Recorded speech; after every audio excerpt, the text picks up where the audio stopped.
আজকে আমরা sentence correction দেখব। সেন্টেন্স কারেকশনে এখানে ৩ টা প্রবলেম দেয়া আছে। আমরা এই ৩ টা হচ্ছে সলভ করব, যেগুলো গত ৩ টা বিসিএস থেকে নেয়া।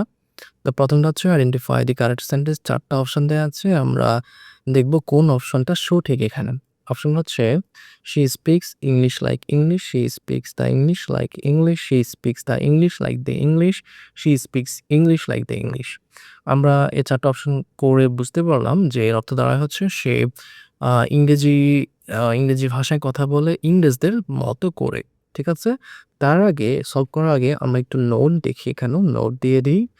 কিছু রুল দেখি, সেটা হচ্ছে নো আর্টিকেল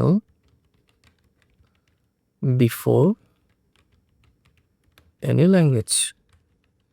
ভাষার আগে কিন্তু আর্টিকেল বসে না। আরটা হচ্ছে দি বসবে নেটিভ বা জাতি যখন বোঝাবে তখন। এখানে শি স্পিকস ইংলিশ, ইংরেজি ভাষায় কথা বলে, ইংলিশ দ্বারা হচ্ছে ভাষা বোঝায়। তাহলে এই ইংলিশের আগে আর্টিকেল বসবে না। আর এই ইংলিশ দ্বারা জাতি বোঝায়, এই ইংলিশের আগে অবশ্যই আর্টিকেল দি বসবে। তো এই রুল অনুযায়ী এখানে দেখলাম যে ইংলিশের আগে কিন্তু আর্টিকেল নাই, বাট এখানে ইংলিশের আগে আবার দি নেই। সুতরাং এটা wrong. She speaks English, she speaks the English, এখানে ল্যাঙ্গুয়েজ ইংলিশের আগে দি বসানো আছে, যেখানে বসানোর কথা নেই। তাই এটা wrong answer. She speaks the English like the English, এখানেও ঠিক সেম ভুলটা করা হয়েছে, সুতরাং এটাও রং আনসার। এবং she speaks English like the English, এখানে ল্যাঙ্গুয়েজের আগে নো আর্টিকেল এবং নেটিভ ইংলিশের আগে অবশ্যই দি বসানো আছে, তাই এটাকে আমরা সঠিক হিসাবে দেখব। এটা হচ্ছে রাইট আনসার। আচ্ছা, ঠিক আছে।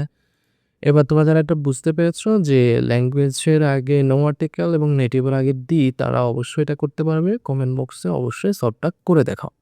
নাম্বার 2 হচ্ছে choose the correct sentence. All of it depend on you, all of it are depending on you, all of it depends on you, all of it are depended on you. এটা হচ্ছে একটা subject verb এগ্রিমেন্টের একটা topic, এবং আমরা দেখব এখানে সাবজেক্টটাকে all of ইট, সবকিছু।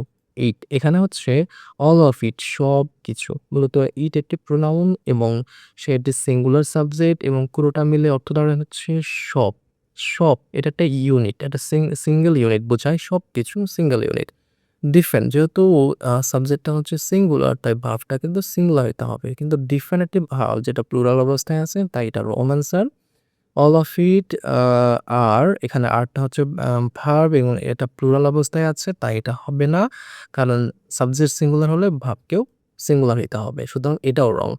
এখানে all of it depends on you, এখানে ইট এটা সিঙ্গুলার অবস্থায় আছে, তাই ভার্বটাও কিন্তু সিঙ্গুলার। ডিফেন্স এস যুক্ত, এটা সিঙ্গুলার ভার্ব, তাই আমরা এটাকে রাইট বলতে পারি। এবং নিচেরটা কিন্তু প্লুরাল, যেহেতু ভার্ব আছে, তাই এটা রং। সুতরাং এখানে একমাত্র সঠিক আনসার হচ্ছে এইটা, all of it depends on you. আচ্ছা, আমি একটু নোট দিয়ে দিই যে নোট হচ্ছে আ প্রথমে হচ্ছে যদি সাবজেক্ট সিঙ্গুলার হয়, সিঙ্গুলার সাবজেক্ট, তাহলে সিঙ্গুলার ভার্ব। আর যদি প্লুরাল সাবজেক্ট হয়, প্লুরাল সাবজেক্ট, প্লুরাল ভার্ব। এটা হচ্ছে সাবজেক্ট ভার্ব এগ্রিমেন্টের একদম কমন এবং ইম্পর্টেন্ট একটা রুল। আমরা এটা এখানে এপ্লাই করলাম, এবং আরেকটু যদি স্পেসিফিক আমি বলি, তাহলে অল অফ আমরা যুক্ত করে দিতে পারি, সমস্যা নেই। All of plus singular subject.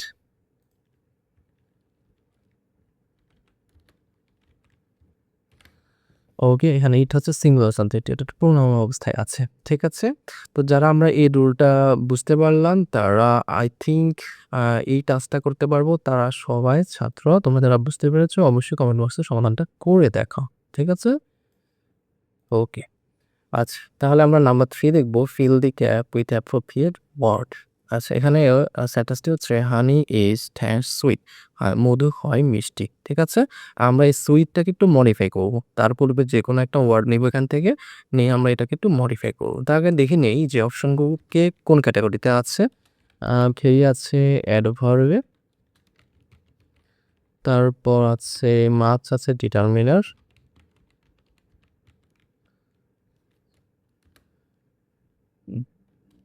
Determiner, তারপরেরটাও কিন্তু ডিটারমিনার এবং লাস্টেরটা হচ্ছে একটা অ্যাডজেক্টিভ। ওকে, তো অ্যাডজেক্টিভ কিন্তু অ্যাডজেক্টিভের পরে বসে তাকে মডিফাই করতে পারে না, তাই এক্সেসিভ এটা নেওয়া যাবে না, এটা ভুল। এবং মাচ ডিটারমিনার এটা কিন্তু সাধারণত নাউনের পূর্বে বসে কম্পারেটিভলি যখন কম্পারেটিভ অ্যাডজেক্টিভ হয় তখন বসে। তো আমরা এখানে দেখব যে উদাহরণ কীভাবে বসে, যে মাচ বেটার এরকম ক্ষেত্রে আমরা মাচটা ব্যবহার করি। আর হচ্ছে টু মাচ এটা একটি হচ্ছে ডিটারমিনার এবং এটা বসে হচ্ছে নাউনের পূর্বে সাধারণত, যেমন too much sugar or water anything আমরা বসাতে পারি এখানে। এখন এখানে একমাত্র ওয়ার্ড হচ্ছে ভেরি অ্যাডভার্ব। অ্যাডভার্বটা কিন্তু অ্যাডজেক্টিভকে মডিফাই করতে পারে। অ্যাডভার্ব অ্যাডজেক্টিভকে মডিফাই করে একটি বাড়তি অর্থ দিতে পারে। হানি ইজ ভেরি সুইট, মধু হচ্ছে অনেক মিষ্টি। সুতরাং আমরা এখানে আনসার হিসেবে ভেরিকে নিব। এটা হচ্ছে এখানকার রাইট আনসার। আর এই ৩টা আনসার এখানে নেওয়া যাবে না। ওকে, অ্যাপ্রোপ্রিয়েট যেটা সেটা হচ্ছে ভেরি সুইট। ওকে, এই হচ্ছে ৩টা প্রবলেম এবং তার সলিউশন। তোমরা যারা শুরু থেকে শেষ পর্যন্ত ক্লাসটি করেছো সবাইকে অশেষ ধন্যবাদ।